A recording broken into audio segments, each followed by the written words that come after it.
Noche de domingo, ¿cómo le va señora? ¿Cómo está señor? Buenas noches. Temperatura relativamente agradable en Asunción, en el área metropolitana. Y como todos los domingos a la noche, este es el horario especial para estar conectados a través de Noticias Paraguay, en lo que nosotros llamamos Bajo la Lupa. Vamos a tener temperatura similar o datos del tiempo van a ser similares a partir de hoy y hasta el jueves, como mínimo, según el informe meteorológico. Y nosotros estamos listos para acompañarles esta noche hasta las 21:30. Estela, ¿cómo le va? ¿Cómo anda? Buenas noches, Carlos. Buenas noches, Alfredo. Muy buenas noches a la audiencia. Alfredo Boise, ¿cómo está? ¿Qué tal, Carlos? ¿Cómo estás? Bien. ¿Y Andrés? Está con permiso. Está con permiso. Hay fútbol también esta noche. Hoy ganó ¿sí? Cerro, le dio una paliza a San Lorenzo.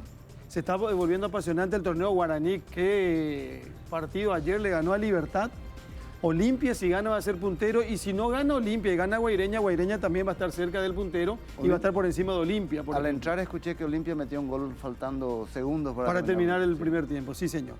Bueno, hay una fotografía que publicó el diario ABC de España. Y quiero que pongamos, por favor, señor director, porque esto es lo que nosotros no tenemos que hacer. Fíjense que España tuvo una cantidad tremenda de fallecidos y de contagiados. Sí.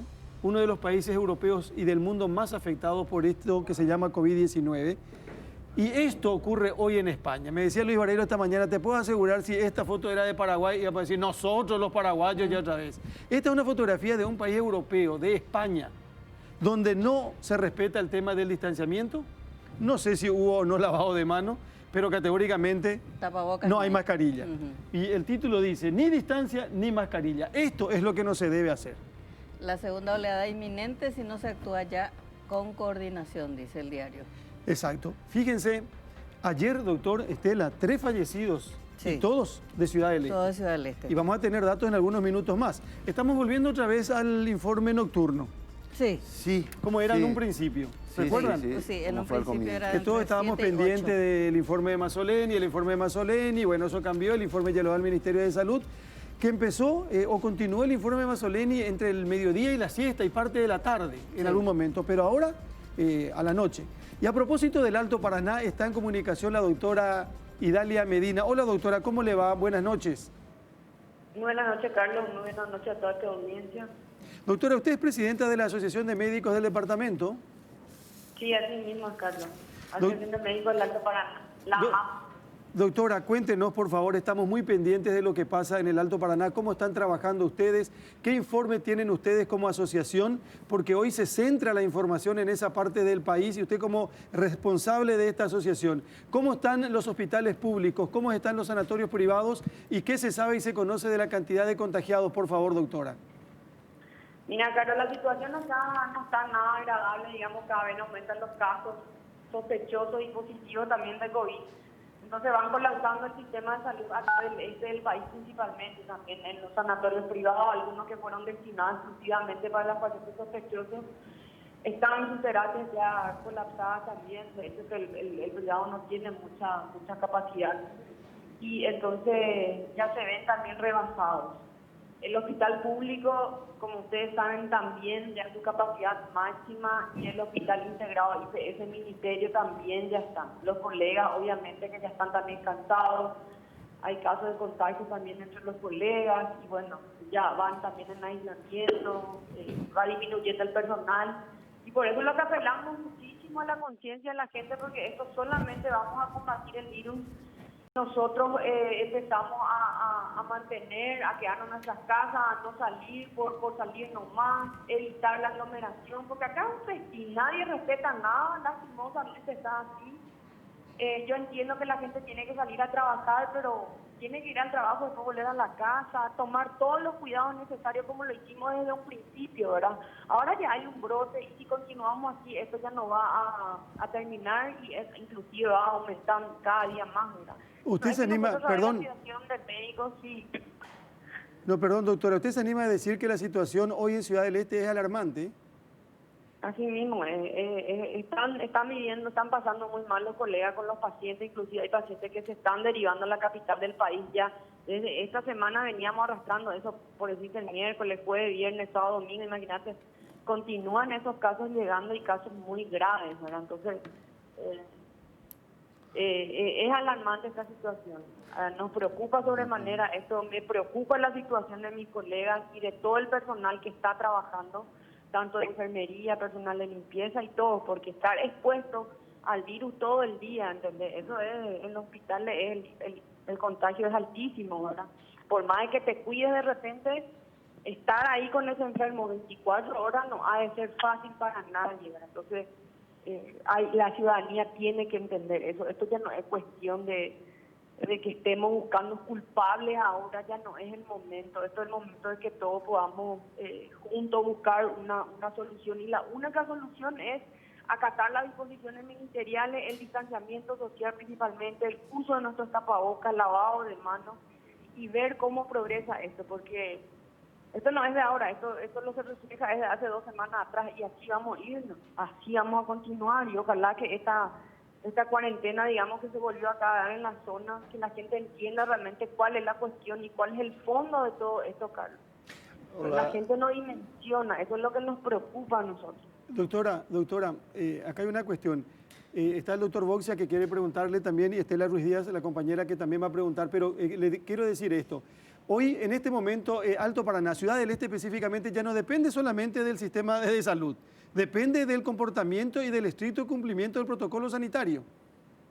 Así mismo es, Carlos, hoy yo te puedo decir eso, ¿entendés? Por más de que tengamos 1000 terapias, si no tomamos las medidas correspondientes y a tiempo, que estamos todavía a tiempo. Esto es lo que se reflejó hace 2 semanas atrás.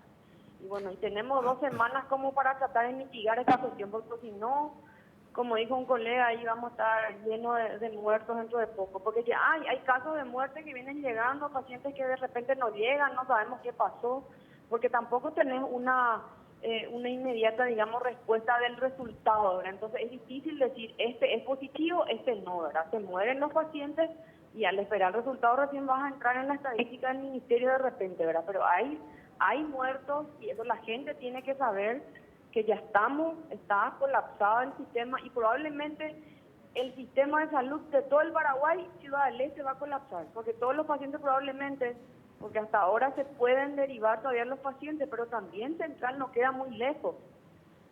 Entonces, en cualquier momento puede brotar también allí, o ya hay un brote, no sabemos. Hasta ahora no reciben los pacientes, pero ¿qué va a pasar de toda esta gente que necesite de cuidados intensivos y que no haya más lugar? ¿Dónde va a ir a parar? ¿Qué tal, doctora Idalia? Te quería hacer una pregunta. ¿Por qué se están trasladando los pacientes a Asunción? Porque efectivamente ya no hay camas en los hospitales públicos o en terapia, por un lado. Y en segundo lugar, ¿cuál es la situación con respecto a las cifras que manejan los médicos en los hospitales? Porque en el diario Última Hora de hoy se publican que mucha gente no quiere consultar para no ser discriminada en su barrio o para no perder su trabajo. ¿Tienen alguna información desde las consultas y los hospitales que difiera un poco con las cifras que maneja oficialmente el ministerio? Mira, el tema, te respondo a la pregunta, la primera que me hiciste, los pacientes se están derivando obviamente porque aquí ya no hay lugar en terapia intensiva, entonces se están yendo al Hospital Nacional de Itagua o al INERAN, que cuentan todavía con camas unidades de terapia intensiva. Ahora, el tema hay un subregistro, porque hay mucha gente que ya no va a consultar, y de hecho que uno de repente va y no encuentra respuesta, porque tenés que llamar al 154, está también saturada la línea, uno tiene que esperar, uno tiene que reportarse, se tiene tipo que agendar, y te dicen en el momento que tenés que ir a hacerte el hisopado, ¿verdad? Entonces algunas veces las personas no quieren esperar, no consultan, o el temor de quedarte 14 días, porque vos tenés sintomatología y una vez que te tomás la muestra, ya te quedás en tu casa y tenés que quedarte 14 días aislado, y eso la gente lastimosamente no cumple. Muchos van a trabajar igual con sintomatología porque tienen miedo de perder el trabajo, porque el patrón igual le exige que vaya, y esto es responsabilidad de las empresas. Yo le digo, acá tenemos en el microcentro ese problema, porque la mayoría son, digamos, sus patrones son árabes, y nos dicen, bueno, a mi patrón no le importa, no le interesa lo que me está pasando, por más que ellos tengan su certificado de aislamiento.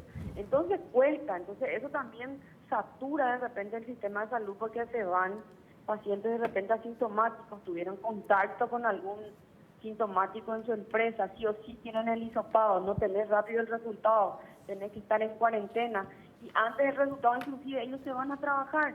Entonces eso es lo que está ocurriendo también. Yo creo que ya hay ya está sobrepasado también la gente de epidemiología, creo que a nivel regional, y esto iba a suceder. Yo te puedo asegurar que hay muchos más casos de lo que se reporta, porque hay gente que te llama, porque nosotros estamos todo el tiempo y te llama y porque no encuentran de repente respuesta y te dicen, bueno, estoy con estos síntomas, y la única cosa que le decimos, bueno, perfecto, tenés que quedarte aislado. Si estás con estos síntomas, no estás pudiendo consultar o no te estás pudiendo hacer tu hisopado, bueno, te quedas en tu casa y te aislas, ¿verdad? Los 14 días, ¿qué vas a hacer? Estela, por favor.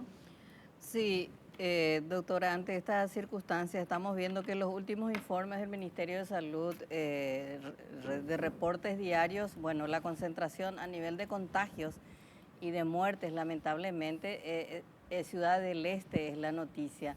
En las circunstancias en las que está, ayer nos decía el doctor Sequera, bueno, nos explicaba las razones de por qué Ciudad del Este se dio esta explosión, por su situación geográfica, por su porque es un motor de la economía y porque es una puerta de entrada muy activa desde el Brasil. Decía, bueno, nos dicen todos los días desde el Ministerio de Salud, esta batalla contra el COVID no la vamos a ganar en los hospitales, porque como usted dice, en Ciudad del Este ya rebasó la capacidad, están viniendo a Asunción, eso puede generar también un problema aquí en la capital. ¿Cómo usted está viendo el comportamiento de la gente con este tipo de noticias? ¿Hay mayor cuidado? Como usted dice, ¿hay circunstancias muy especiales o la gente sigue muy relajada a pesar de estos datos? Están muy relajados todavía, o sea, nada, por eso te digo, acá un testín, todo el mundo no toma la seriedad de esta cuestión, ¿verdad? Entonces, y hay muchos que aprovechan esta situación también y bueno, y confunden a la gente, ¿entendés? Inventando pero montones de cosas, ¿verdad? Pero este es el momento que hay que tomar las cosas en serio y bueno, es hora también que el intendente hable con el pueblo esteño, que en su momento también él dio algunas declaraciones que no tenía que haber dado, que ya no creía incluso en el mismo, pero creo que la hora cambió totalmente de panorama y de parecer. Y bueno, este es el momento de que él también acompañe la salud pública acá en el Alto Paraná, en la salud pública esteña, como lo venía haciendo, ayudando, ¿verdad?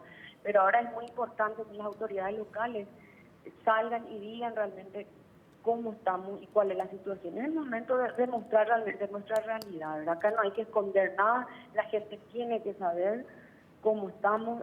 Muchos dicen, pero que tienen que morir nomás luego tantas personas, pero ¿por qué vamos a tener que permitir que se mueran ni 2 ni 3 personas? Entre ellos van a haber colegas también que van a morirse, personal de blanco que van a estar y que están muy expuestos, y a eso nosotros nos preocupamos muchísimo, porque ojalá que ni un solo médico, ni un solo personal de blanco quede caído en esto. Porque esto es una guerra para nosotros, ¿verdad? Y mira que vinieron pandemia, vinieron epidemia, pero nunca hubo un sitio tan mortal así como que le pueda, Doctora. Digamos. Doctora, a pesar de que las fronteras están cerradas, sabemos que sobre todo en esas zonas nunca son del todo herméticas. ¿Qué información tienen ustedes de la situación que está pasando ahí enfrente de Foz de Iguazú? Mira, Foz de Iguazú estuvo en un momento en su pico donde ellos también volvieron a una cuarentena inclusive casi total, justamente por el aumento del brote, y pudieron revertir esa cuestión. Hoy en día Foz de Iguazú inclusive está disminuyendo los casos de contagio, ¿verdad? Entonces tenemos que tratar de ver un poquitito la ley también que ellos utilizaron y ver eso, ver que no todo está perdido todavía, porque de qué te sirve tener montones de muertos, enfermos y una economía devastada también. O sea, se puede recuperar la economía, pero la vida de una persona no. Doctora, muchísimas gracias por compartir. Acá es muy importante el comportamiento, la actitud de la gente y sobre todo en una zona muy, pero muy importante y que hoy genera preocupación, por supuesto, a las autoridades sanitarias y a todos en general. Gracias, doctora, y vamos a seguir hablando. Muy amable. Gracias, Carlos. Hasta luego, doctor. Adiós, hasta luego. Ella es la presidenta de la Asociación de Médicos del Alto Paraná, la doctora Idalia Medina. Me cuentan que como nunca en el INERAM, la terapia intensiva tiene creo que a 10 personas en este momento. A Todo 10 por personas, COVID. solo INERAM. Ujú. Solo INERAM. Sí. A lo mejor podemos hablar con el doctor Morínigo en un ratito también. Bueno, quiero que, lo que pasa es que recién pusimos una imagen que tiene que ver con España. Esto tiene que ver con Areguá, ahora. Ujú. Fíjense ustedes el movimiento y el comportamiento de la gente. Nosotros estamos en fase 3 en el departamento central. Esto es de hoy, Carlos. Esto me dicen que es de ahora, que es de ahora.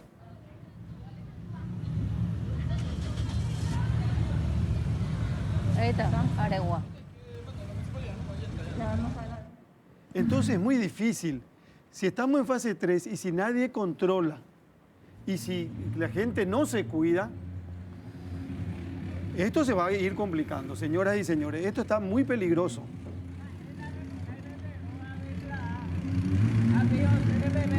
Es la capital del departamento central, Sí. Areguá. Qué bárbaro.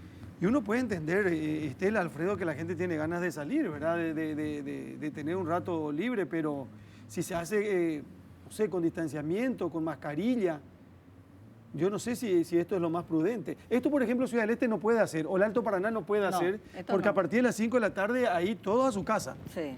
Todo a su casa. Y no se equivocó nomás Sequera cuando alguna vez dijo que Ciudad del Este podría ser Wuhan. Nuestra Wuhan. En mayo dijo. Ojalá que no. Ojalá que no se cumpla todavía. Pero el elevado Pero va porcentaje se camino. centra ahí. Va camino. Y fíjense lo que dijo la doctora Estela, no hay en el sistema público, en el privado, Sí. ni el conjunto de IPS con salud pública da abasto. Y totalmente, de hecho, por eso las derivaciones ya. Y hay algo que se dijo a lo largo de toda la semana que todavía no ocurrió y que hay que señalarlo. La gente enfatiza mucho y le culpa mucho al ministerio y se desespera mucho por la cuestión de camas de terapia intensiva, ¿verdad? Y Paraguay llegó a un punto en que por más que aumente el número de camas, no va a poder tener médicos que la manejen porque Claro. tenemos un número muy limitado, menos de 300 terapistas, ¿verdad? Y en segundo lugar, nuestra estadística de mortalidad en terapia intensiva es altísima, es muy alta. 90%. No sé Según si las cifras. tanto, pero es altísima, más alta de lo que se vio en otros países y tenemos algún día que ver las causas de eso, ¿verdad?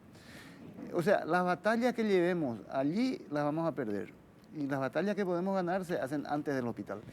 Y no preocuparnos tanto por algo que ya sabemos que no vamos a estar a la altura y tratar de enfrentar al virus allí donde todavía se puede ofrecer una resistencia importante, que es con la gente, con la ciudadanía y con estas medidas que aparentemente son tan simples pero que no se cumplen. Es con nosotros al final. Sí, señor.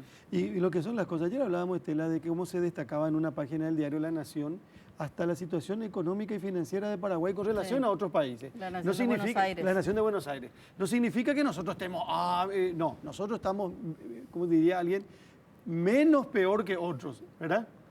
Por eso cuando llegué aquí, Carlos, me preguntaste cómo estás, te dije, Con relación, comparando con quién. Claro, porque sanitariamente a Paraguay se lo destacó siempre Sí. por las medidas que se tomaron. Financieramente también se habla de eso. Sin embargo, y estaba viendo también hoy una publicación, los 20 mejores países democráticos para mudarse después de la pandemia, dice. Y hay 2 países de Latinoamérica, ¿Qué son? Uruguay y Paraguay. O sea, lo que son las cosas de... Bueno, a ver, ¿quién está? Está el doctor Felipe González. Hola, doctor, ¿cómo le va, director? Buenas noches. Buenas noches, Carlos, y los que te acompañan en el panel. Doctor, cuéntenos, por favor, como director del INERAM, un dato que nosotros tenemos y que nos permiten, accedimos, digo, que hay 10 pacientes en terapia intensiva en este momento en el INERAM.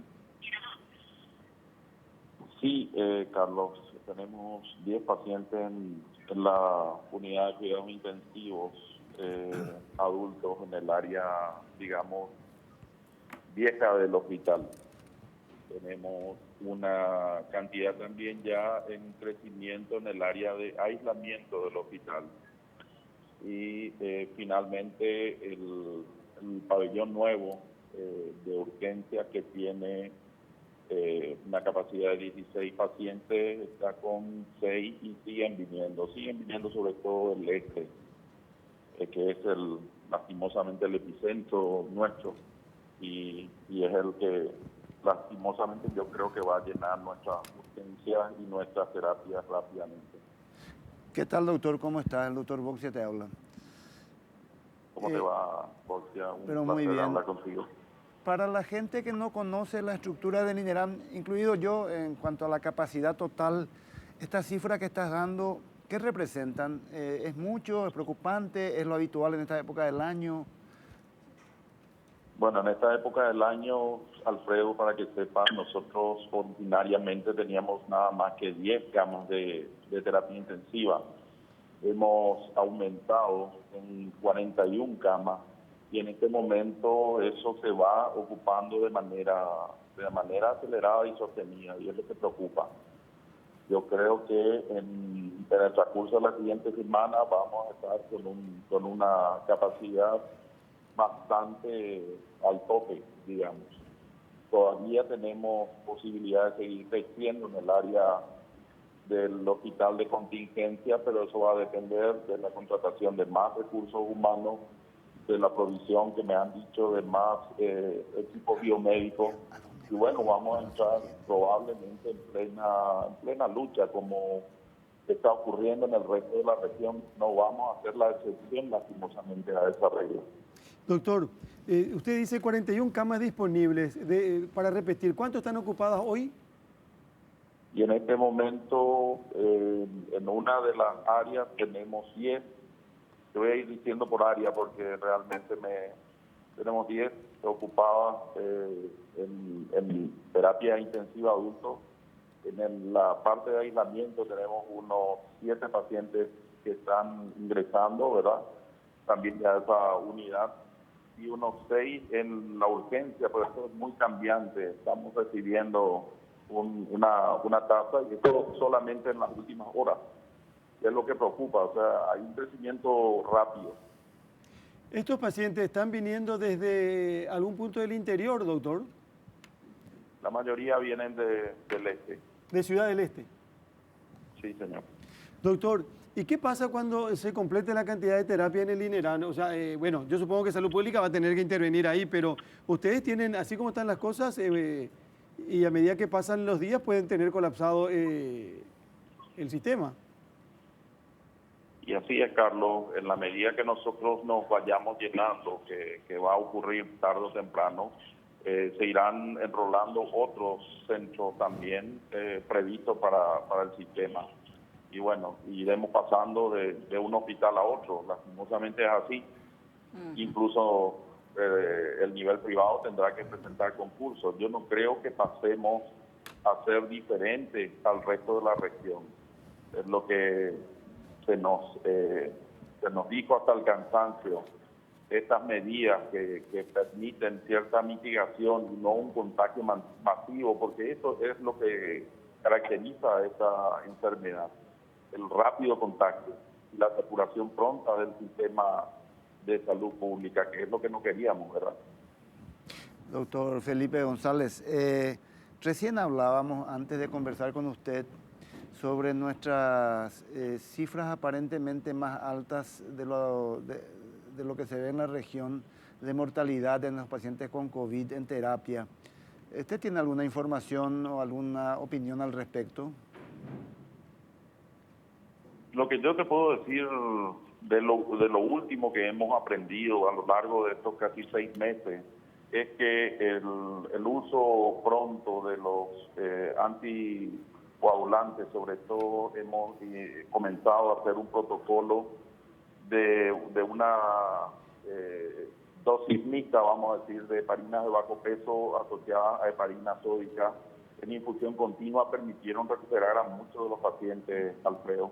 Hemos empezado a atacar con ambas medicaciones y eso nos ha permitido ir recuperando pacientes y tratar de evitar de que entren a respiración asistida, que es lo que tendríamos como limitante en el tratamiento de esta afección.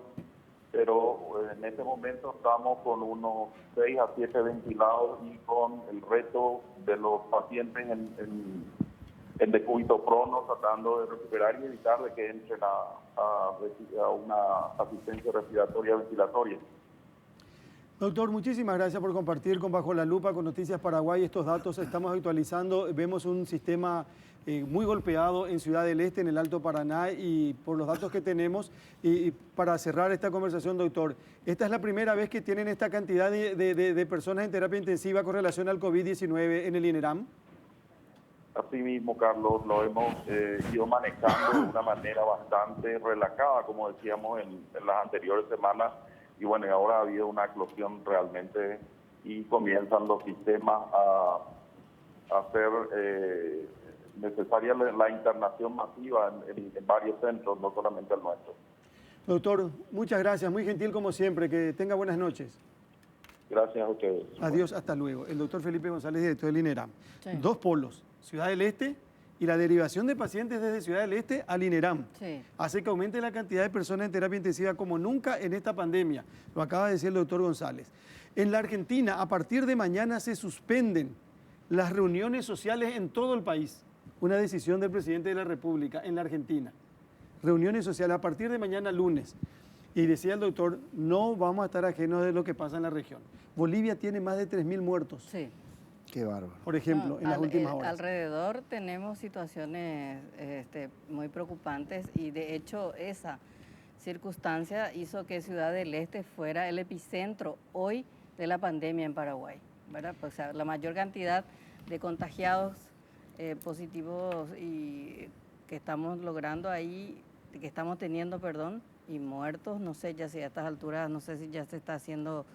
Esto nos va a complicar también su situación en términos económicos, ¿verdad? Porque si siguen estas cifras subiendo, puede que vuelvan a fase 0.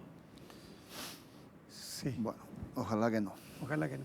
Bueno, vos sabés que ayer estábamos hablando de incendio de 16 años del caso de Coabolaño. Sí. Ayer se incendió el ex Cine Victoria. Cine Sí. Victoria. Había sido que es de una familia el local, ¿no? La Es de- familia Mendelssohn. Pero un edificio histórico, ¿verdad? Sí. Bueno. Claro, claro. Esto tiene que ver con el Coabolaños, ¿verdad? 16 años. 16 años ayer, 1 Sí. de agosto. Y ayer, coincidentemente, se quema este edificio, se incendia deshabitado. Deshabitados, sí. Sin víctimas, sí. Sin víctimas, por suerte, ¿verdad? Y otro incendio también que generó preocupación ayer fue el de Cateura, que duró varias horas también para poder calmar y parar. Y de acuerdo a los datos que estaba revisando hoy, tiene que ver con una irresponsabilidad de alguna que otra persona, este tema de Cateura, porque dicen que aparentemente alguien tiró una colilla o algo por el estilo, pero la responsabilidad es de alguien. Sí. Insisto, estamos hablando de Cateura, lo que estábamos viendo ahora es de... Del Cine Victoria. Fíjate, ahí está Cateura. Sí. Pero el Cine Victoria, una de las fachadas tradicionales más lindas del microcentro asunceno, que estaba totalmente abandonado. Sí, total abandonado. Y en un patrimonio lugar precioso, sí. estratégico. Una esquina. Era un teatro Sí. de esos de comienzo de siglo, desde cuando el cine era toda una cuestión arquitectónica y realmente lleva cerrado desde la década del 90. Nunca nadie se interesó por convertir. Ojalá que este incendio signifique un impulso para revitalizarlo de algún modo, para que el Estado se interese por convertirlo en patrimonio, por reconvertirlo realmente en un lugar cultural importante, en el centro mismo del microcentro asunceno. Mira, en un lugar pero muy lindo, muy bien ubicado, Sí. pero muy abandonado, hay que decir eso. Y yo decía nomás cómo cambiaron los tiempos también. Sí es cierto que todavía tenemos varias deficiencias en el sistema de reacción ante situaciones de este tipo.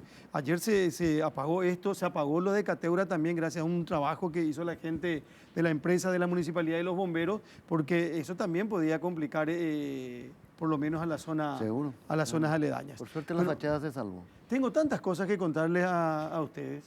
Está la senadora Blanca Ovelar para compartir en un ratito con nosotros. Quiso ser presidenta de la República. Fue primero ministra de Educación, después quiso ser presidenta de la República. Después fue senadora, quiso ser presidenta del Congreso también alguna vez, no pudo ser. Pero nos representa muy bien en el Senado, te diría. ¿Sí? Sí, es una de las intelectualidades, pocas, pero que representa a la ciudadanía en el Senado. Y no le gustan muchas cosas, y cuando no le gusta, dice lo que no le gusta. Sí, ¿Eh? pero tiene argumentos.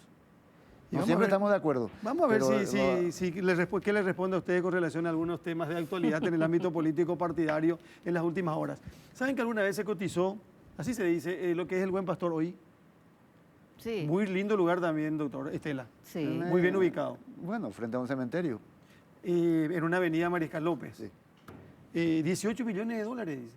Hoy hay una cárcel de mujeres que tienen, repitió hoy la ministra de Justicia, que tienen ganas de Vender. trasladar. Ujú. Y que alguna vez se hizo una tasación y que más o menos se podía vender 18 millones de dólares, puede que cueste más hoy. Y lo mismo quieren hacer con Tacumbú también.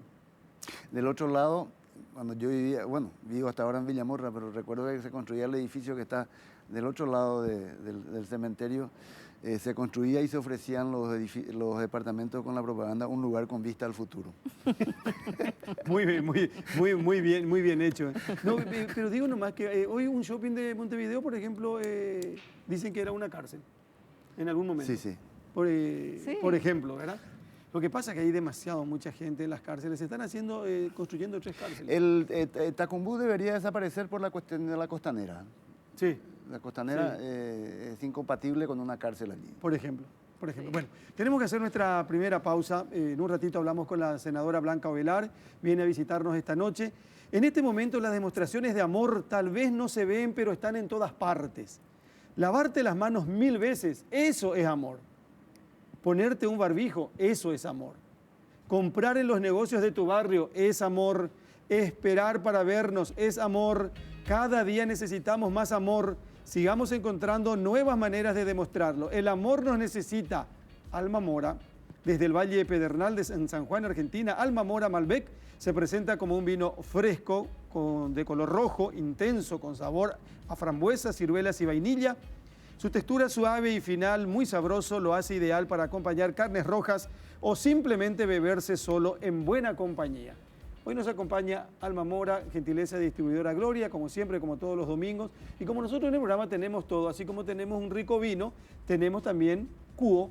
Es una bebida analcohólica a base de extracto de maíz, sabor lima, limón, bebida refrescante. 5 minutos antes, bien helado, tomás y después podés tomar lo que quieras. A continuación, bueno, lo que corresponda, pero siempre hay que tener prudencia a la hora de tomar, señora. Estamos hablando de Cuo, representa, importa Alaska. Toma un cubo bien frío 5 minutos antes de tu bebida preferida y sentite bien después. Qué gusto, estamos acompañados hoy por Alma Mora, por Cuo como siempre también. Y realmente es un placer recibir a la señora Natalia porque cada vez que viene Abajo la Lupa viene con sorpresa. No se acaba nunca la sorpresa. Hola Natalia, ¿cómo le va? Buenas noches. ¿Qué tal, Carlos? ¿Cómo están? Muy buenas noches. Un gusto estar nuevamente con ustedes. Igualmente, ya tenemos el vino, pero queremos saber con qué nos sorprende esta noche, por favor. Qué mejor que ese vino para acompañar con estos 2 platos que nos propone Guaraní. Bueno, imagínate un chorizo toscano, vos te imaginarás a lo mejor a la parrilla, al horno. Hoy estamos haciendo una salsa boloñesa, unos tallarines con salsa boloñesa de toscano guaraní. Ustedes no se imaginan el sabor que tiene esto, es incomparable. Y si queremos hablar de un plato un poco más, digamos, fresco, liviano, en este caso te presentamos otra opción de pastas con los fideitos tirabuzones y una ensalada fresca, realmente sabrosa, con brócoli, con tomatitos cherry salteados, con aceitunas y por supuesto tenemos también unas lajas de jamón de queso parmesano. Y por supuesto vamos a coronar todo esto con la jamonada guaraní, una ensalada realmente fresca, sabrosa, para estos días que no sabemos si algunos días están más calentitos, otros mucho más frescos. Bueno, tenemos las 2 opciones para este clima que nos acompaña, por supuesto, con todos los productos y la versatilidad que nos propone Guaraní, que es el idioma de sabor, y todos los productos libres de gluten. Muchísimas gracias, muy amable, Frigoríficos Guaraní, que nos acompaña. Excelencia, siempre con excelencia. Y después le voy a pedir algo a Natalia que me recomiende para que yo pueda cenar esta noche en casa. Un poquitito más tarde, ¿puede ser? Perfecto. Aparte, pues, no sé si quedarme con esto o pedir algo más, ¿verdad? Esto creo que es suficiente ya. Sí. Tengo más sorpresas. ¿Hay más? Bueno, vamos a compartir. Bueno, hagamos la pausa, por favor. Estamos conectados a través de Noticias Paraguay. Hoy es domingo, hoy es 2 de agosto. Carolina, ayer, doctor. Sí. ¿Cómo corresponde? Sí. Claro que me dijeron que hay que actualizarse y que ahora hay que tomar el clorrulim. En tiempos de COVID, cloroquina, ruda y limón. Sí, Bolsonaro. Ya volvemos en un ratito nada más. Bueno, estamos de vuelta, son las 20:14 en la República del Paraguay, estamos bajo la lupa. Antes de ir a estas menciones, quiero por favor el informe ya del Ministerio de Salud Pública y Bienestar Social con relación a los datos de esta jornada.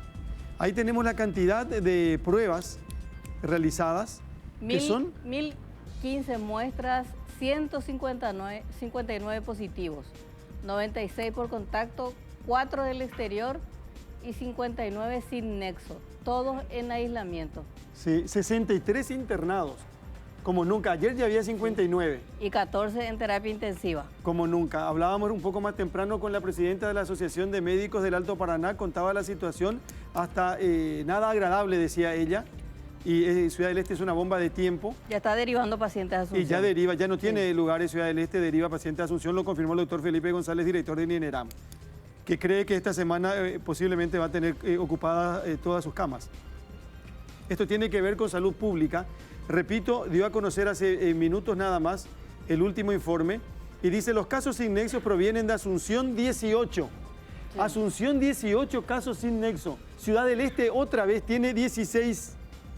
Luque 5, San Lorenzo 3, Hernandaria 2, Lambaré 2, Mariano Roque Alonso 2 y Fernando de la Mora 2.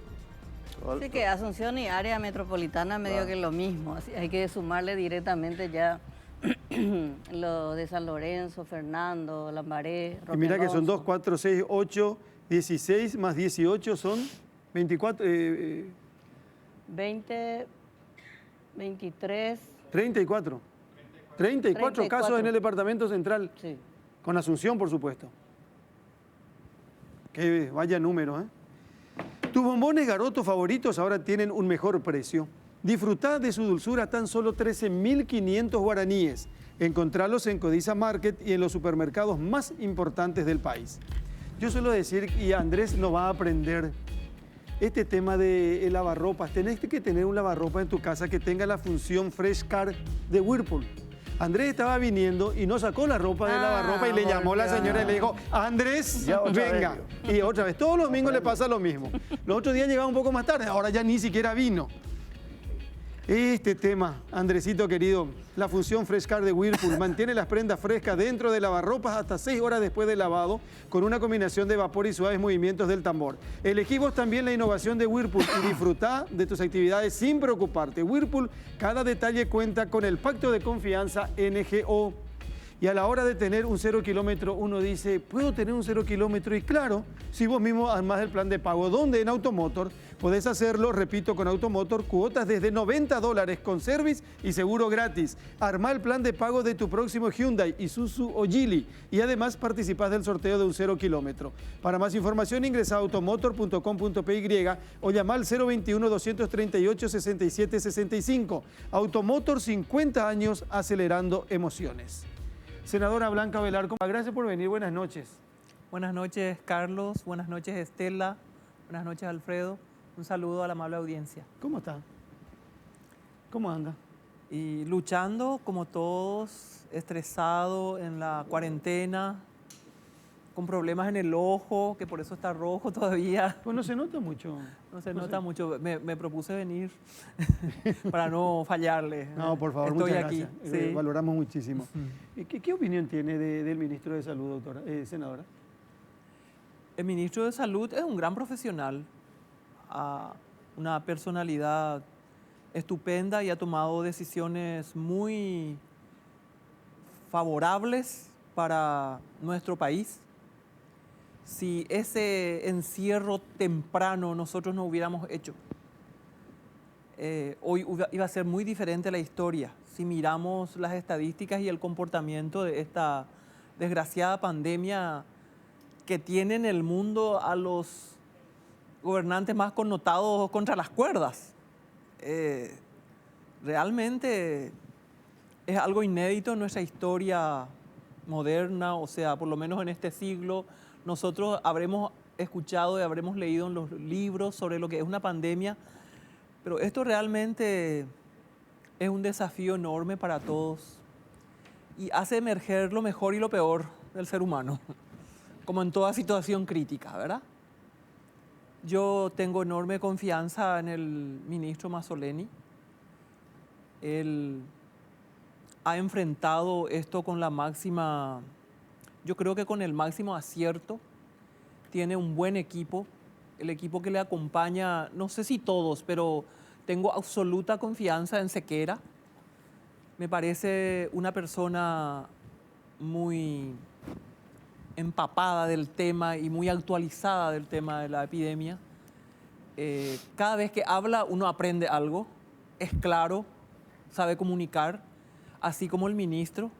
Y yo creo que este equipo, el Paraguay, tenemos que agradecerle. Han hecho una enorme proeza desde el inicio, con enorme sacrificio, en un país que tiene un sistema público con enormes carencias y históricos déficits. Pero un aspecto importante que yo veo, y tengo algunos referentes empíricos para afirmar, el liderazgo de Mazzoleni fue clave para ponerse al frente del sistema público, porque allí él se unificó, él tomó la batuta. Y eso hizo que se organicen los hospitales, los servicios. En Concepción, por ejemplo, pusieron al hospital regional como el hospital para las afecciones respiratorias, incluido las de COVID. Habilitaron terapia intensiva, y en el hospital del IPS, que por cierto en estos 2 últimos años muchísimo mejoró, porque ese hospital de IPS era una tapera en Concepción, y los concesioneros saben, los maestros ya no iban a IPS, iban al centro de salud, por más de que tenían seguro en IPS, porque ese hospital estaba con un abandono total. Y la importancia de poner a la persona correcta, allí se puso a una mujer, y el médico que estaba, que es una buena persona, se acopló, porque esta chica, la directora, conozco un poquito la historia, incluyó al médico que era el director, que sigue siendo médico allí, y formó parte de su equipo y fortaleció ahí muchísimos más médicos, se ordenó, se pintó, se creó áreas para niños, para atención, fisioterapia, especialidades. Así no era el IPS. Ahora, el salto que dieron en atención fue tremendo, y esa unificación del sistema permitió allá ordenar un buen trabajo. Yo estoy observando de cerca, indirectamente, hago preguntas al director regional, ya porque allá fallecieron 2 personas en terapia. Uno de ellos fue el intendente de Azoteú, que es algo que a mí me impactó tanto. Años. Y le dije a la gente del ámbito político, pero qué gran lección nos deja este ciudadano, un amigo. Creo que era un buen señor, tenía sus detractores y había denuncias en su contra. Yo una vez hablé con él, en más de una ocasión le dije, tenés que clarificar todo esto, es muy feo, vos mismo ponete a disposición. Y estaba lleno de planes, un hombre de 43 años, lleno de planes en su vida, todo un futuro, sus proyectos. Y sin embargo, la enfermedad lo llevó. Pero qué gran lección para el resto, donde a veces por estupideces no somos capaces de construir una capilla porque no nos entendemos, ¿verdad? Y sin embargo, el tiempo que tenemos es breve para hacer todo lo que hay que hacer. Senadora, es realmente una de las reflexiones que me surgen en este tiempo tan infausto, ¿verdad? Senadora, aprovechando esta reflexión que está haciendo, estoy de acuerdo con lo que usted dice con respecto al liderazgo positivo que tuvieron, sobre todo al comienzo, en un momento clave. El equipo de Mazzoleni, digamos, Mazzoleni, Sequera. Después hubo ya, bueno, es un cargo tan difícil, tan complicado, que se ha llevado a tantos ministros de salud en el mundo por contradicciones, errores, presiones políticas, que uno entiende que es complejo el tema, pero a mí por lo menos me hubiera gustado que acoplara un carácter más fuerte con respecto a la lucha anticorrupción que hubo en salud, a lo bien que hizo desde el punto de vista médico. Pero lo que iba es que usted habló de la integración de los sistemas de salud.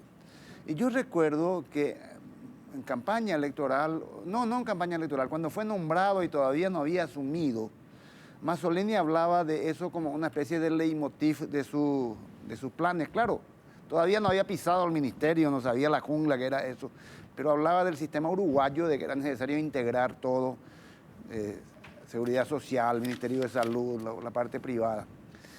Después no pudo hacer nada al respecto porque fue llevado por la vorágine de la rutina y después por la pandemia. Pero la pandemia pone eso otra vez en el tapete como una prioridad. ¿Usted cree, conociendo los bueyes con que aramos, que la clase política tiene claro la importancia de caminar en ese sentido? La clase política no tiene claro, lo que tiene claro son sus intereses. Vamos a hablar claro y vamos a hablar con la verdad. Yo creo que si algo también nos deja esta pandemia es la enorme necesidad de empezar a hablar claro y poner las cosas sobre la mesa. Hay un gran sector de la clase política que solo piensa en sus intereses y que aprovecha la pandemia para hacer populismo y para buscar ganarse alguna figuración pública sin pensar en las consecuencias de ciertas decisiones. ¿O ustedes qué creen que un senador se va y se encadena frente a la ANDE y desde allí transmite las sesiones? Hay mucho show en la política hoy y hay poco debate de los asuntos centrales, de los fundamentos de la acción política. Hay poco debate, el debate es absolutamente periférico y se agota en la discusión de los intereses momentáneos que pueden variar un mes después o antes. Pero eso no solamente es una cuestión de la oposición. No estoy hablando de la oposición, estoy hablando de la política y de los políticos. No, yo pregunto, obviamente incluyo a los de mi partido. Como le mencionó a Salim Busarquis. No, puse un ejemplo un poco del show, pero hay otros también en mi partido también hay varios. Vivimos la cultura del espectáculo, la cultura, la búsqueda de la emoción, de lo efímero, y hay una cantidad de cosas, de contradicciones en el accionar político, ¿verdad? Y sin embargo, yo creo que si hay algo que tenemos que volver a pensar de fondo y desde la dimensión política es el papel del Estado, ¿verdad? Nosotros en esta pandemia miramos lo que sucede en el mundo. El Estado salva a la gente, el Estado salva no solo la salud, salva la economía, ¿verdad? El Estado es clave. Y hay muchos clichés en este tiempo que hay gente que sin profundizar repiten, menos Estado y más mercado. Lo que necesitamos es achicar el Estado. Yo escucho allí en el Senado a veces y en el Parlamento en general, porque también hay diputados. Hay que achicar el Estado. ¿Qué hay que achicar el Estado? Acá necesitamos meter por lo menos 5.000 médicos más en el sistema público para elevar el ratio de médicos por habitante. Necesitamos mucho más maestros. Una cuestión clave, senadora. Sí. El Estado recuperó su moral gracias a esta pandemia, ¿verdad? Es necesario, fundamental, es lo que le puede permitir a la idea del Estado-Nación a la gente sobrevivir a estos dramas. Pero el Estado necesita financiar esta reforma de la salud. Necesita replantearse de dónde sacar el dinero. Y acá hemos tenido, no digo luego parlamentarios, digo ministros de salud, que por ejemplo se opusieron, puestos direccionados contra el tabaco. Sí, claro. Ministros de salud que estuvieron en contra. Pero en ese sentido, Mazzoleni dijo en medio, incluso contradiciendo al propio presidente que decía la pandemia no es tiempo de tocar los impuestos. Mazzoleni dijo el aumento del impuesto al tabaco es éticamente ineludible y moralmente impostergable. Senadora, todos dicen, yo creo que con esta pandemia hay un cambio de visión con respecto al rol del Estado. Al final, hasta los más liberales están tocando la puerta del Estado para que le salven las empresas, para que salven los empleos, etcétera, etcétera. Pero el Estado así como está tampoco funciona como debería funcionar. Si usted tuviera en sus manos la posibilidad de modificar y decir o diseñar cuál es el Estado que necesitamos, ¿qué haría? Muchas cosas. Muchísimas cosas. En primer lugar, hay que revisar la estructura institucional. ¿Cómo se enfrentan los temas centrales? ¿Con qué estructura? Y eso hay que equilibrar, porque aquí, de acuerdo a las iniciativas y al voluntarismo de gente muy buena que cree en las cosas y que lucha, se fue creciendo y se fue dando esta circunstancia, esta creación, esta secretaría. Por ejemplo, en el Estado paraguayo la cultura tiene una instancia institucional mucho menos relevante que la mujer. Que es un ministerio, ¿verdad? La cultura es una secretaría dependiente de la presidencia, ¿verdad? El presupuesto de la cultura es menor, de toda la Secretaría de Cultura, es menor que lo que paga el Ministerio de Obras Públicas en consultorías. Solo el rubro de consultorías es 3 veces más de todo el presupuesto de cultura. Entonces, el presupuesto demuestra qué Estado tenemos. Y tenemos que plantearnos de fondo, no hay desarrollo sin cultura. El desarrollo cultural es clave, pero no así como se entiende del jardín de la cerveza. Sí, eso. Las galerías de arte, no esa cultura de élite. Está bien, esa es una dimensión de las bellas artes, está bien. Estoy hablando del análisis profundo de la cultura. El ser humano vive inserto en un contexto, y en ese contexto donde está su arraigo hay una cultura. Entonces ¿cómo voy a llevar planes de desarrollo si no parto de eso? Ese entendimiento hace que nosotros muchas cosas llevemos y nos vamos llegando y bueno, aquí ahora van a plantar papa, le decimos a los campesinos. Nosotros necesitamos ir a vivir con ellos y desde ahí, con ellos, formular nuestro plan de desarrollo a partir de la dimensión que ellos tienen de la cultura. Y, por supuesto, con un papel del Estado clave que oriente el tema de la cadena productiva, de comercialización, etc. Estoy poniendo un solo ejemplo del ámbito, por ejemplo, de la agricultura familiar campesina. Entonces, yo creo que hay muchísimas cosas que hacer. Lo que me pondría a pensar profundamente es por dónde comenzar, Estela. Pero nosotros formamos por ley, la ley, no me acuerdo el nombre, creo que 6.015, algo así. La ley del 2019 conformó una comisión bicameral para hablar del reordenamiento del Estado. Sí. Esa comisión bicameral tiene otras 2 subcomisiones. La subcomisión del área social yo presido. Y empezamos con el tema salud, porque justo estamos en el momento, ¿verdad? ¿Cuánta información? Empezamos con el tema salud. Primero dijimos, bueno, vamos a escuchar a la OPS. Queremos saber el estado del arte de las reformas de salud. ¿Qué es lo que ha pasado en América Latina? ¿Qué es lo que funciona? ¿Qué es lo que no funciona? Las autonomías españolas, que nos cuenten. Hicimos varias reuniones, venimos escuchando. Solo eso, capitalizar todo y hacer una agenda de prioridades para ver de dónde empezar, requiere liderazgo y requiere una amplia dedicación. Eso, con salir a decir 2, 3 clichés en la prensa, no funciona. Eso hay que ponerse a leer. Eso hay que ponerse a leer de fondo, y hay que tener reuniones profundas de diálogo estratégico donde se discuten y en base a la razón que dialoga se construye una agenda de prioridades para poder saber cuáles van a ser las dimensiones que vamos a tomar y de por dónde comenzar, porque todo es urgente. ¿Qué cosas vamos a reformar? En el sistema de salud tenemos que ver el tema del sistema único, tenemos que ver el tema del sistema de información, ¿verdad? Las redes de servicios de salud integradas, esas redes integradas, hay todo un capítulo inmenso de la carrera sanitaria. En este país no hay carrera sanitaria a los médicos.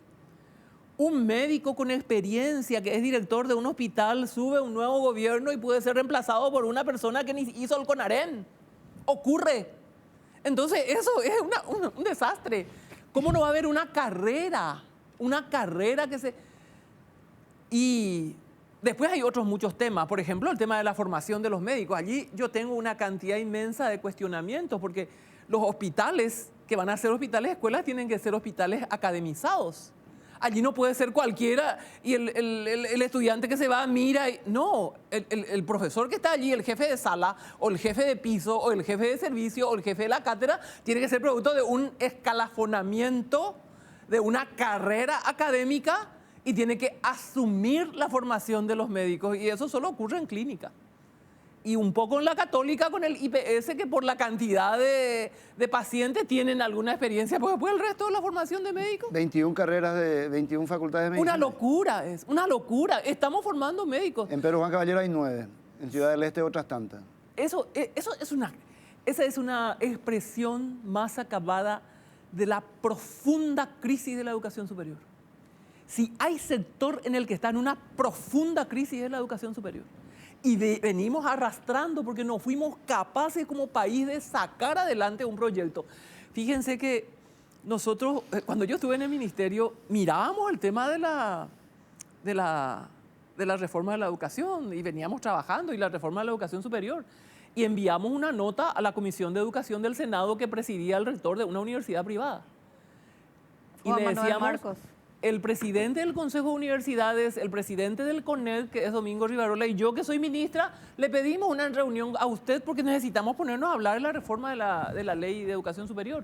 Y me contesta el presidente de la Comisión de Educación, me dice, con usted ningún problema, ministra, cuando quiera. Con los otros dos no tengo nada que hablar. Nunca voy a olvidar eso, ¿verdad?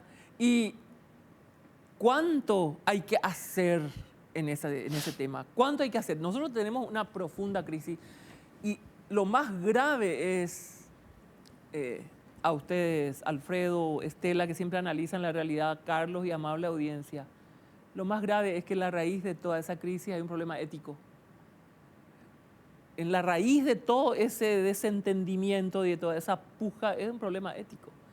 Fíjense que hemos creado por ley la 4995 del año 2013, que es la Ley de Educación Superior. Creamos un órgano de gobierno de la educación superior, donde el Estado está representado, pero es débil. Y están los rectores. Y el año, no me acuerdo en qué año fue, ya por el 2016, creo que cierran una universidad que tenía mucha propaganda por la tele. Era una universidad famosa por su propaganda. Hasta promovía programas de entretenimiento. Cierran la universidad porque no sé qué cosa, qué historia, o sea, una cantidad inmensa de falencias, se cierra la universidad. Y quien presidía el órgano de gobierno lleva a los alumnos de esa universidad cerrada a su universidad. Yo me caigo de espalda, digo, pero ¿cómo es posible que no? Nadie entre ellos es capaz de decir que esto no se puede, que necesitamos criterios éticos. El centenario de la revolución de 1918 en Córdoba se celebró en el 2018 en Córdoba otra vez y se hizo un gran foro de educación superior y allí hay algunas premisas muy interpeladoras. Si miramos eso y miramos nuestra realidad, realmente es un enorme sufrimiento saber lo que tiene que ser y ver cómo se va desenvolviendo las cosas. Tengo que hacer una pausa, senadora. Lo que pasa es que hay tantas cosas para hablar y a veces nosotros miramos el tiempo y miramos la hora y hay tantas cosas que decir, ¿verdad? Yo le preguntaba a la senadora por Mazzoleni y por el ministro de Salud y voy a cerrar este bloque diciendo esto. ¿La salud en Paraguay está en buenas manos? Está en buenas manos. En este momento creo que está en manos de gente idónea. ¿Qué hubiera sido si el ministro de Salud no era idóneo y si su jefe de epidemiología no era idóneo? ¿Qué hubiera pasado de nosotros? Les pregunto. La siguiente pregunta. ¿La educación en Paraguay está en buenas manos? Absolutamente. ¿En manos de quién está? En manos de gente que no es idónea, que no conoce, ¿verdad?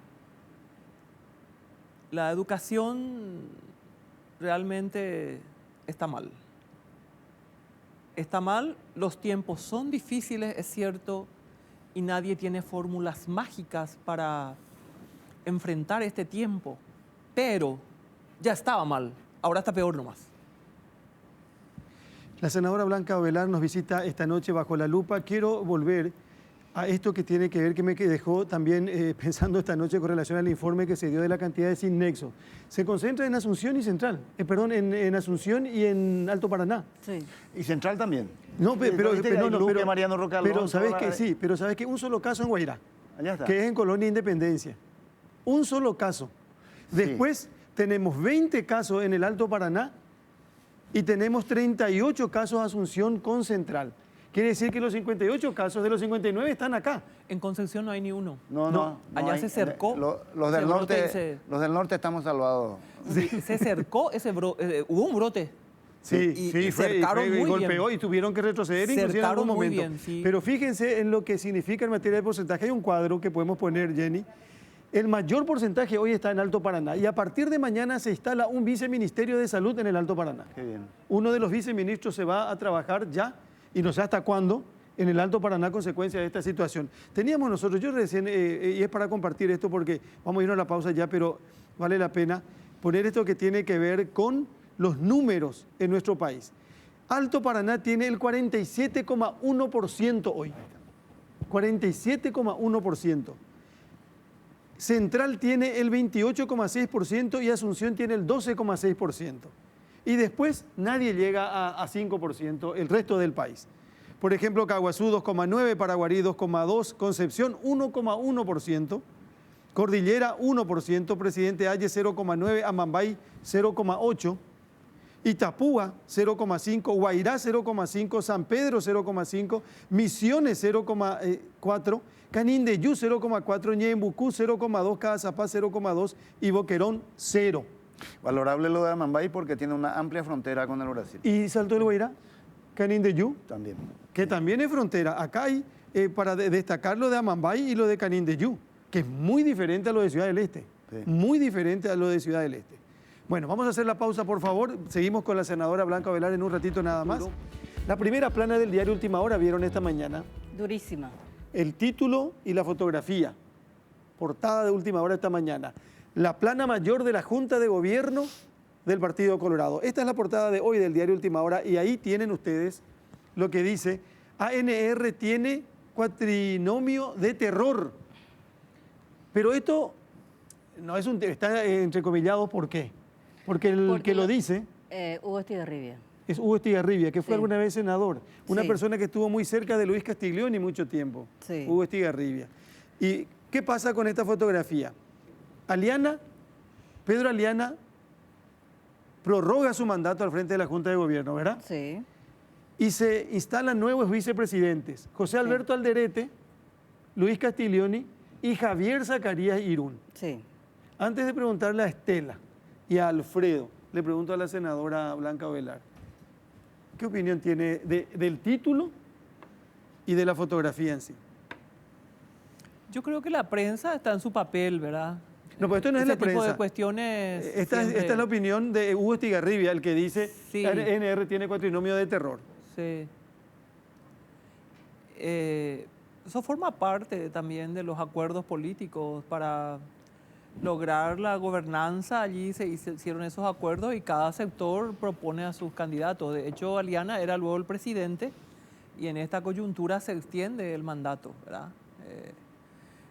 Todos los partidos tienen sus luces y sus sombras, tienen sus limitaciones. Lo que queda claro es que si miramos la historia de la humanidad y si miramos el contexto general de la democracia occidental, así como la conocemos, esta se sustenta en los partidos políticos. Y los partidos políticos son necesarios. Los otros ensayos, no, como las democracias tumultarias, no han servido para promover institucionalidad ni mucho menos desarrollo. ¿Y usted cree que esta nueva cúpula, diríamos, por llamarlo de alguna manera, puede, o sea, apunta a la gobernabilidad de Marito, pero esos valores que usted está destacando, ¿se puede hacer desde esta cúpula partidaria? Y yo creo que cada uno de ellos tiene su historia con sus luces y sus sombras. La política naturalmente hay un desgaste. Ahora, el partido tiene que garantizar la democracia interna.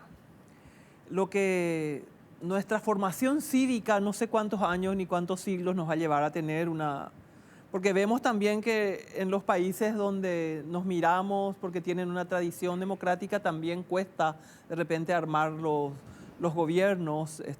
Las discusiones políticas son siempre de confrontación. De hecho, esa es la esencia de la política. Lo que se pretende es que con esa democracia interna se decanten los liderazgos y que se mantenga el partido unido, lo que no ha sucedido. Porque se lleva a tal extremo el personalismo en la lucha interna que después existen los ganadores, hasta se puede no cuestionar las elecciones, pero queda el resabio de toda esa lucha y eso va fragmentando.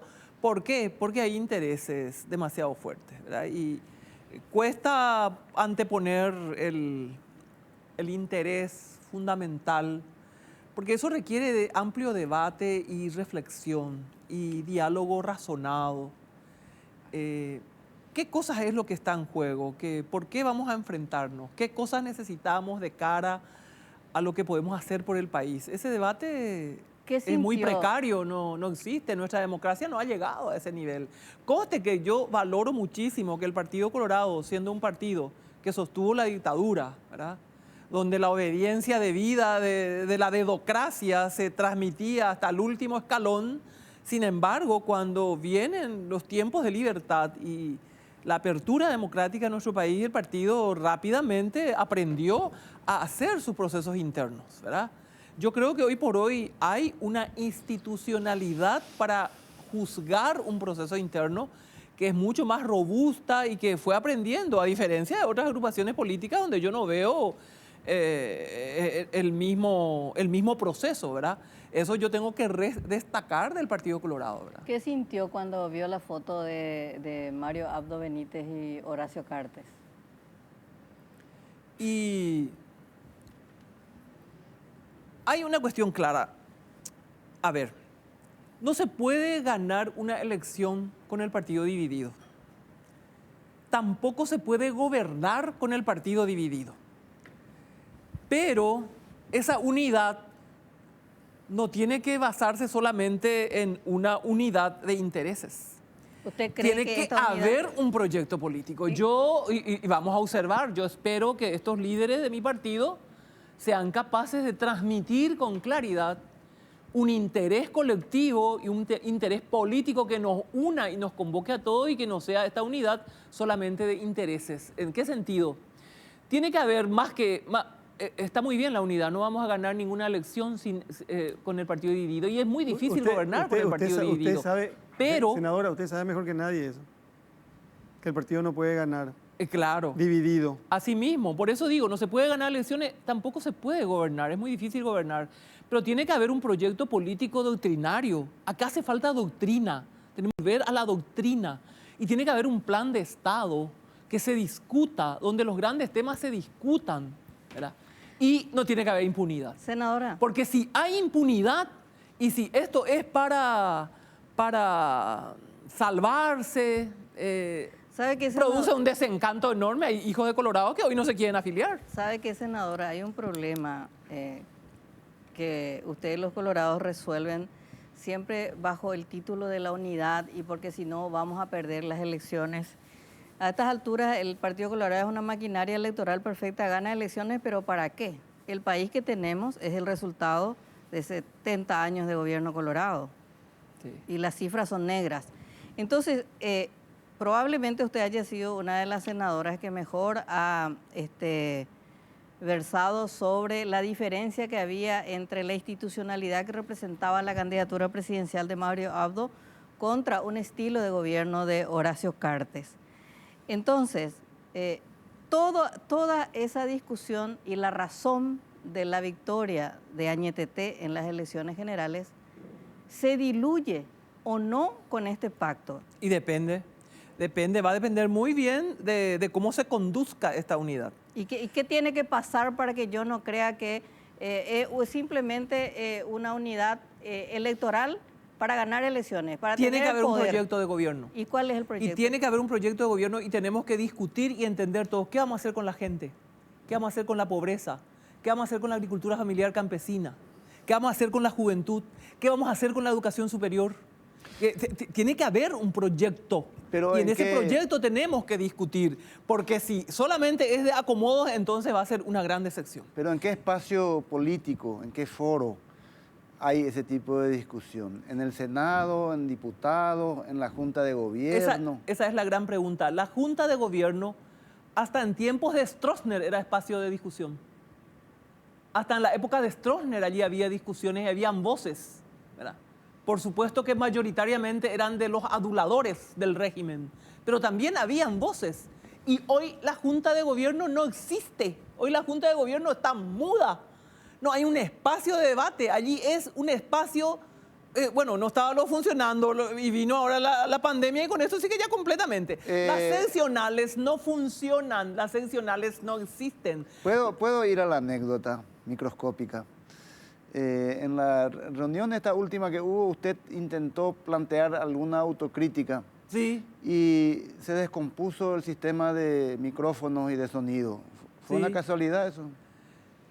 Y ojalá sea Nadie pudo casualidad, escucharla. pero yo sé que a mucha gente no le interesa, porque mucha gente no se conecta genuinamente con la gente. El sentido de empatía de muchos políticos están muy metidos en su interés y en qué van a hacer en su posición y no se conectan con las necesidades ciudadanas. Entonces, no hay esa empatía para sentir lo que la gente, el hartazgo que la gente siente, ¿verdad?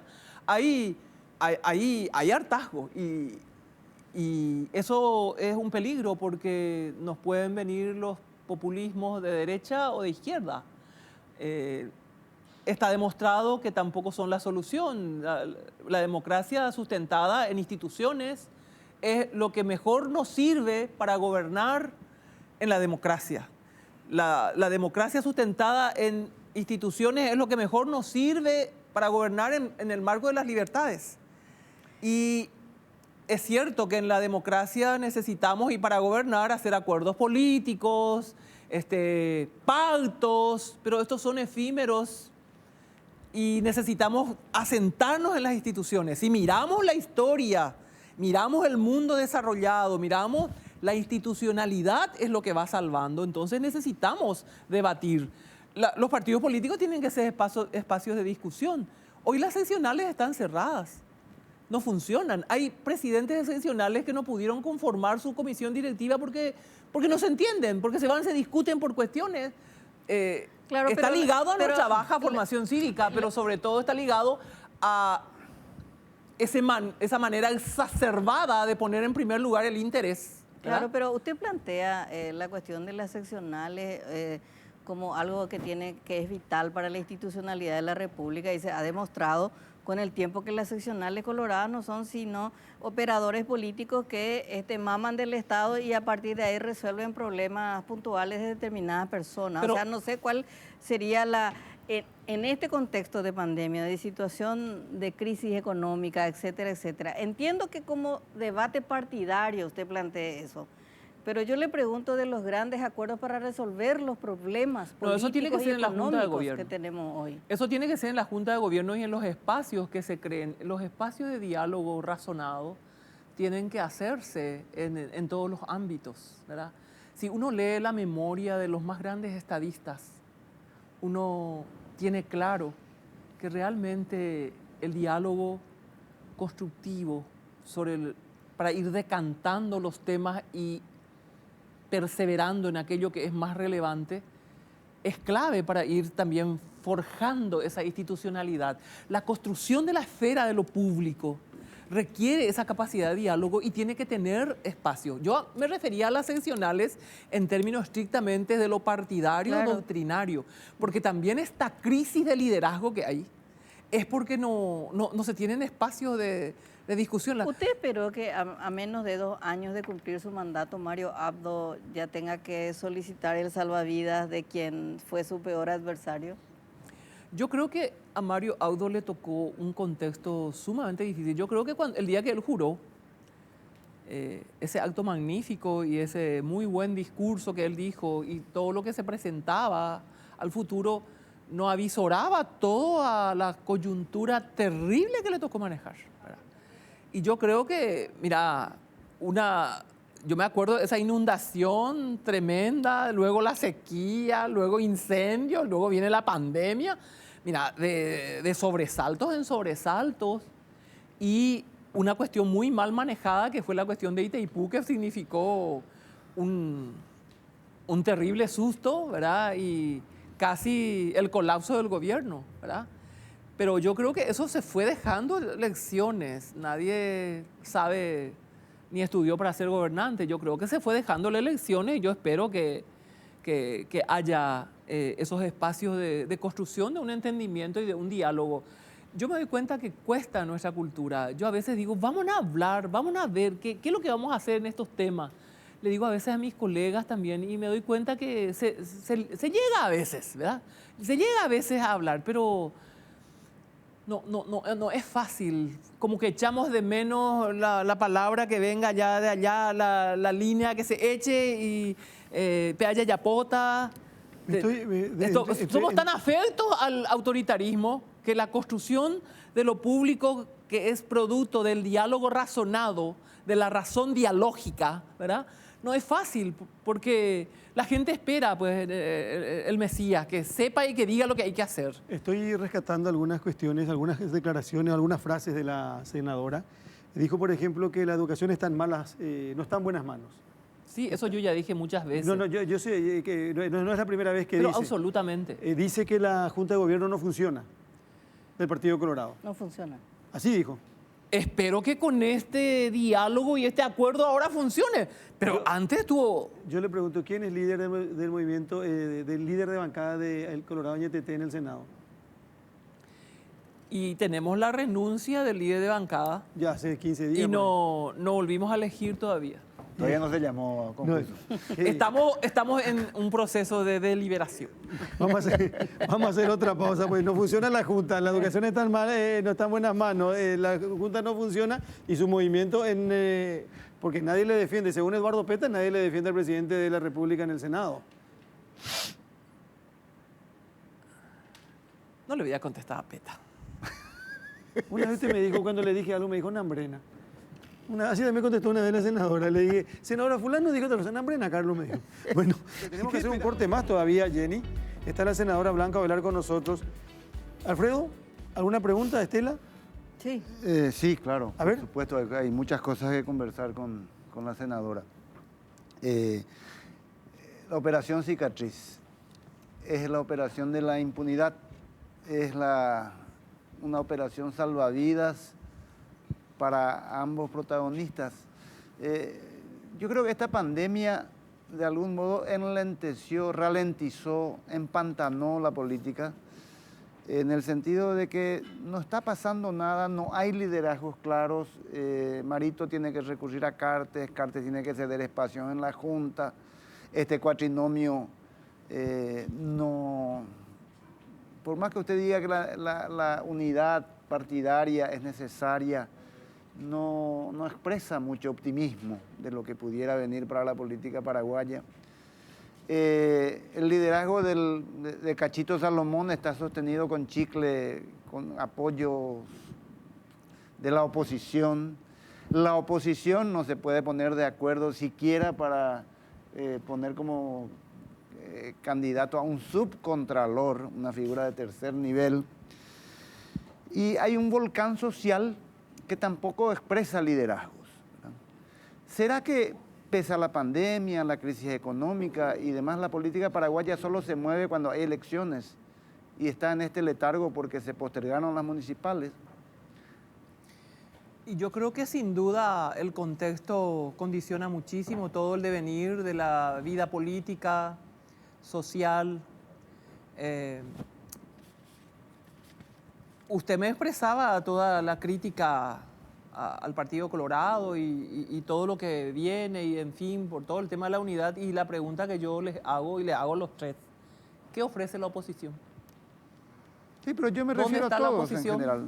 Por eso digo, son tiempos difíciles, son tiempos de crisis, Y lo importante es no perder el rumbo y no perder en dónde está el camino que tenemos que seguir para ir avanzando en el desarrollo de nuestro país. Nuestro país, con sus glorias y también con sus infortunios, está profundamente ligado a la historia del partido. Por eso yo siento una responsabilidad política muy personal de mi partido con la historia de mi país, ¿verdad? Y hay una deuda que es sin duda una deuda social, una deuda histórica que se tiene que saldar.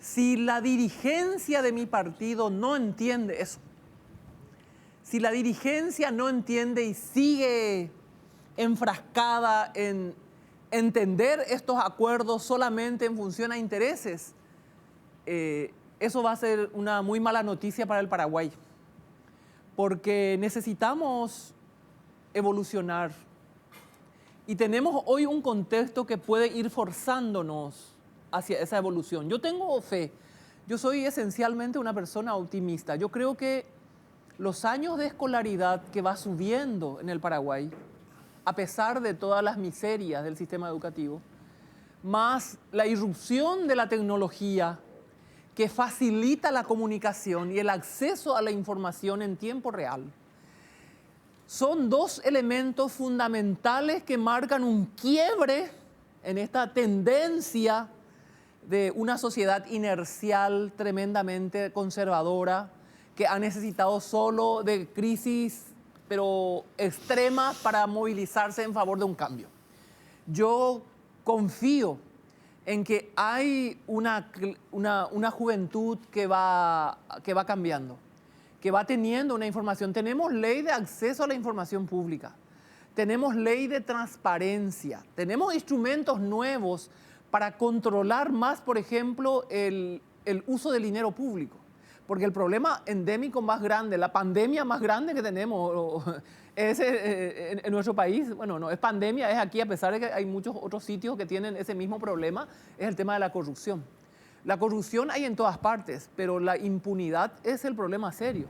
Si los líderes de mi partido no entienden eso, para reconectarse con esa nueva juventud beligerante, más activa, más informada, yo creo que esa es una mala noticia para nuestra democracia. Porque nos estamos evolucionando hacia... Yo confío en que nosotros podemos ir construyendo una mayor ciudadanía. Yo creo que hoy hay esa expresión de los indignados, la gente que sale, que expresa su indignación. Eso es algo que hay que alentar y requiere acusar recibo para ir...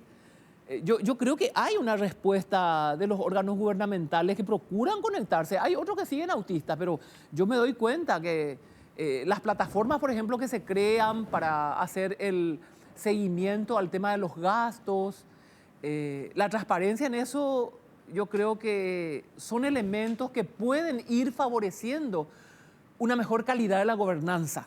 Y una mejor calidad de la gobernanza es clave para resolver los problemas de la sociedad y hacer que la democracia dé sus frutos y que no solo sea de libertades para votar, porque nosotros tenemos una democracia plena en el sentido en que cada 5 años tenemos nuestras elecciones, pero hay una condición esencial de la democracia que no se cumple, que es la igualdad ante la ley.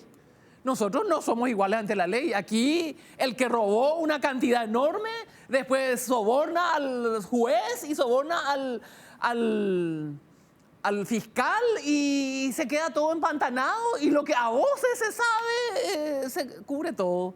Tenemos demasiados casos. Esto cada vez va a ser más difícil de... Tengo que hacer pausa. Tengo que hacer una pausa, por favor, porque después ya estamos al final, por favor. 30 minutos en la República del Paraguay, senadora. Quiero que acepte este regalito de Codiza Market para usted. Gracias por venir. Quedan tantas cosas para hablar con usted, senadora. ¿Verdad? Valoramos muchísimo. Tenemos que... Estela le quería hacer una pregunta. Tengo un minuto. País. Un minuto. Habló ella de la justicia y la impunidad. Y ella habló de la justicia, de la impunidad. Zacarías Irún, tu colega y ahora no tu compañero de bancada, gracias a la operación Cicatriz, Concordia Colorada. ¿Él es el fruto de la impunidad judicial en este país? Yo creo que hay cosas que son demasiado claras. Esa pareja tiene mucho que explicar a la sociedad respecto del origen de su de su fortuna, de todo lo que tienen. Si la mitad de lo que se publica, yo no tengo más información que lo que se publica en los diarios, porque me informo a través de los medios. Si la mitad de eso es cierto, igual ya es grave. Entonces, yo creo que la justicia en el Paraguay tiene que funcionar. Tenemos confianza en los nuevos ministros que hemos nombrado, ¿verdad? Que han sido electos y esperamos que ellos hagan que esta sea una república en serio, donde la justicia sea igual para todos. Esa es una utopía sin duda, pero tiene que mejorar muchísimo. En Concepción hay un intendente que tuvo 180 días de manifestaciones en contra de toda una ciudadanía que fue garroteada por la policía y pasaron de todo. Y ahí sigue campante. Sí. Su familia tiene una fortuna que no puede explicar, ¿verdad? Ese tema de la corrupción va a corregirse, o por lo menos se va a, en la medida en que la justicia actúe y paguen lo que cometen. Gracias, senadora, por venir a visitarnos. Muy amable. Muchas gracias a ustedes. Muchas gracias. Blanca Ovelar, senadora nacional con nosotros. Estela Alfredo, muchísimas gracias. Buenas noches. Mañana tempranito hacemos la Mañana Monumental a partir de las 5 y nos reencontramos para estar conectados el próximo domingo a través de NPI Noticias Paraguay. Chao.